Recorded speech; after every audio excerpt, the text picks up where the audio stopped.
Hello అందరికీ. నేనైతే మళ్ళీ ఒక మంచి రెసిపీతో వచ్చేసానండి. అదే boiled egg tomato curry. So, చాలా అంటే చాలా యమ్మీగా ఉంటది. మీరు రైస్‌లో తిన్నా, చపాతీలో తిన్నా చాలా టేస్టీగా ఉంటది. ఎందుకంటే ఇందులో కొంచెం చింతపులుసు పోసి మనం చేస్తాం కాబట్టి. సో, రెసిపీ ఎలా చేయాలో చూపిచ్చేస్తాను. నేనైతే ఇక్కడ 8 ఎగ్స్ తీసుకున్నాను. సో, మార్నింగ్ అండ్ ఈవినింగ్ 2 టైమ్స్‌కి క్యాలిక్యులేట్ చేసి తీసుకున్నాను. అందులో మా బ్రౌనీ గాడు అంటే డాగ్ ఉంది కదా! వాడికి ఒక 2 ఎగ్స్ అని చెప్పి మిగతా 6 ఏమో మా కోసం. సో, అలా ఎగ్స్ బాయిల్ చేసుకొని ఒక 10-15 మినిట్స్ బాయిల్ చేసుకొని దాన్ని పీల్ చేసుకొని పక్కకు పెట్టుకోవాలి. దాని తర్వాత కొంచెం ఒక నిమ్మకాయ సైజ్ అంత ఆహ్, చింతపండు తీసుకొని దాన్ని నానబెట్టేసేయండి. పక్కకు పెట్టేసేయండి. దాని తర్వాత కడాయి తీసుకొని దాంట్లో 2 ½ టేబుల్ స్పూన్ ఆయిల్ వేసి జీలకర్ర, ఆవాలు వేసుకున్న తర్వాత ఆనియన్, పచ్చిమిర్చి అండ్ మింట్ లీవ్స్ ఇయన్నీ చాప్ చేసుకొని మీరు అందులో ఆయిల్‌లో యాడ్ చేసేసుకొని బాగా మిక్స్ చేసి లిడ్ పెట్టేసి ఒక 2-3 మినిట్స్ దాన్నైతే వదిలేయండి. దాని తర్వాత లిడ్ ఓపెన్ చేసి దీనికి సరిపడా సాల్ట్ అండ్ కొంచెం అంత పసుపు కూడా యాడ్ చేసేసి దీన్ని ఒకసారి మంచి మిక్స్ ఇచ్చేసి మళ్ళీ మీరు దీన్ని లిడ్ పెట్టేసి ఒక 2-3 మినిట్స్ మళ్ళీ కుక్ అవ్వనివ్వాలి. బాగా బ్రౌన్ అవ్వాలండి ఆనియన్స్. మనకి ఎప్పుడైతే ఆనియన్స్ బాగా బ్రౌన్ అయితాయో లైక్ గోల్డెన్ బ్రౌన్ కలర్ వస్తదో అప్పుడు నాన్ వెజ్ కర్రీస్ చాలా బావుంటదండి. మీరు ట్రై చేయండి.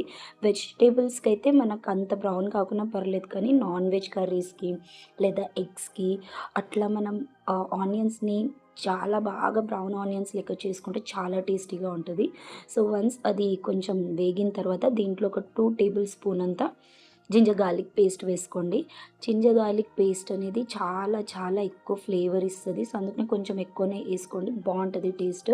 సో, వన్స్ అది వేసుకున్న తర్వాత కూడా మళ్ళీ లిడ్ పెట్టేసి ఒక 2-3 మినిట్స్ వదిలేస్తే మనకి లిడ్ ఓపెన్ చేయగానే ఇలా ఆయిల్ అంతా సెపరేట్ అయిపోయినట్టు కనిపిస్తది. అంటే ఇక్కడ బాగా కుక్ అయిపోయింది మనకి ఆనియన్స్ అనేది. సో, ఇక్కడ నేను ఒక 3 పెద్ద పెద్ద సైజ్ టొమాటోస్ తీసుకొని చిన్న చిన్న క్యూబ్స్ లాగా కట్ చేసుకున్నాను. సో, వన్స్ అది కూడా యాడ్ చేసేసుకొని మంచి మిక్స్ ఇచ్చి దీన్ని ఒక 4-5 మినిట్స్ బాగా మగ్గనివ్వాలి మనం లిడ్ పెట్టేసి. వన్స్ అది మగ్గిన తర్వాత దీంట్లో ఒక 1 టేబుల్ స్పూన్ అంత కారం, కొంచెం ధనియా పౌడర్, కొంచెం గరం మసాలా అయన్నీ యాడ్ చేసేసి మళ్ళీ లిడ్ పెట్టేసి దీన్ని ఒక 2-3 మినిట్స్ వదిలిపెట్టేసి దాని తర్వాత మంచి మిక్స్ ఇవ్వండి తీసి. ఈ ఇక్కడ ఇప్పుడు అదంతా మిక్స్ అయింది కదా! మనం ఏదైతే చింతపండు నానబెట్టుకున్నామో అది వాటర్ పోసుకొని మంచిగా చింతపులుసు తీసుకోండి. ఒక గ్లాస్ అంతా తీసుకొని ఆ వాటర్‌ని ఈ మిక్స్చర్‌లో యాడ్ చేసేసుకోండి. వన్స్ అది యాడ్ అయిందనుకోండి ఒక మంచి మిక్స్ ఇచ్చేసి ఇప్పుడు మనం ఏదైతే బాయిల్డ్ ఎగ్స్ తీసుకున్నామో దాన్ని పీల్ చేసి పక్కకు పెట్టుకున్నాం కదా! దానికి జస్ట్ ఒక ఘాట్లు ఒక 2-3 ఘాట్లు పెట్టేసి ఈ కర్రీలో వేసేసేయండి. సో, వన్స్ అది వేసిన తర్వాత నేను చెప్పాను కదా! 6 మాత్రమే మాకు 2 మా బ్రౌనీ గానికి. సో, అందుకనే ఇందులో 6 యాడ్ చేశాను. సో, ఇది యాడ్ చేసిన తర్వాత కొత్తిమీర అండ్ కరివేపాకు పైనుంచి మీరు వేసేసి దీన్ని లిడ్ పెట్టేసి ఒక 5 మినిట్స్ వదిలేయండి. ఫస్ట్ బాయిల్ వచ్చేదాకా దీన్ని వదిలేసేయండి ఒక 5 minutes. So, once first boil వచ్చిందనుకో ఒకసారి మళ్ళీ తీసి దీన్ని ఒక మిక్స్ ఇవ్వండి. కింద అడుగంటకుండా ఒక మంచి మిక్స్ ఇచ్చేసి మళ్ళీ ఇక్కడ చూసారా కొంచెం వాటర్ వాటర్ ఉంది గదా! గ్రేవీ. సో, గ్రేవీ అనేది మీరు చెక్ చేసుకుంటూ ఉండాలి. కొంతమందికేమో గ్రేవీ లూజ్ ఉంటే ఇష్టము. కొంతమందికి థిక్‌గా ఇష్టపడతారు. సో, నేను కొంచెం లూజ్ ఉందని చెప్పేసి మళ్ళీ పెట్టేసి ఒక 10 మినిట్స్ దీన్ని మంచి బాయిలింగ్‌కి తెచ్చానండి. సో, దానివల్ల ఏందంటే ఆ గ్రేవీ అనేది కొంచెం చిక్కబడతది.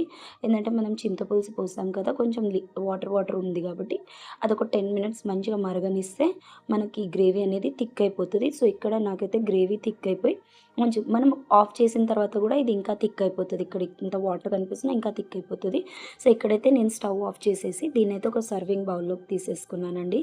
సో, మీరు యూ వోంట్ బిలీవ్ అండి ఎంత యమ్మీగా ఉండేనంటే కర్రీ అంత యమ్మీగా ఉండే. అండ్ మేము 2 టైమ్స్ తినేసాం. 2 సర్వింగ్స్‌కొచ్చేసాయి 4 పీపుల్స్‌కి.